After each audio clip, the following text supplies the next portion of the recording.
وقتی که سریع کمپرسور میایم چه مواردی رو قراره چک کنیم. شارژ گاز انجام شده.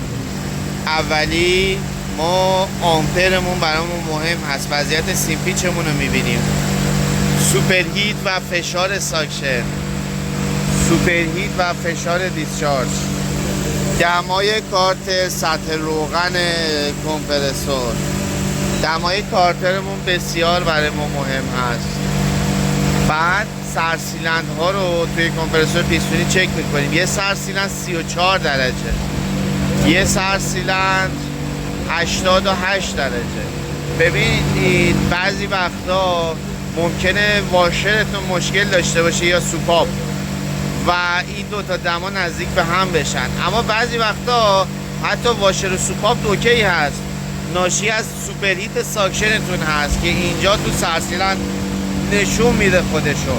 دمای دیسچارج برای ما مهم هست 86 درجه و دمای دو طرف سرسیلند ها که یک طرف خنک یا معتدل باشه.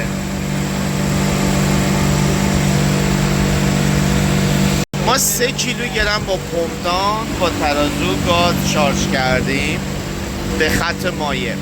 از این طرف سوپرهیت ما عددش رسیده به 14 درجه سانتیگراد. دمای دیسچارجمون از هلوش 100 رسیده به 80. اما جالب فشار ساکشن محدوده رنج بازیش و فشار دیسچارج تغییری نکرده. یه نکته جالب، هرچی سوپرهیت ساکشن کاهش پیدا کنه دما و سوپرهیت دیسچارج هم کاهش پیدا میکنه. 20 درجه افت دما تو دیسچارج تنها با 5 درجه سوپرهیت ساکشن بدون اینکه فشار دیسچارجمون بره بالا. پس هرچی ساکشنمون خنک‌تر دیسچارجمون خنک‌تر. از 102 درجه رسیدیم به دمای 80 رنج بازیش تا 5.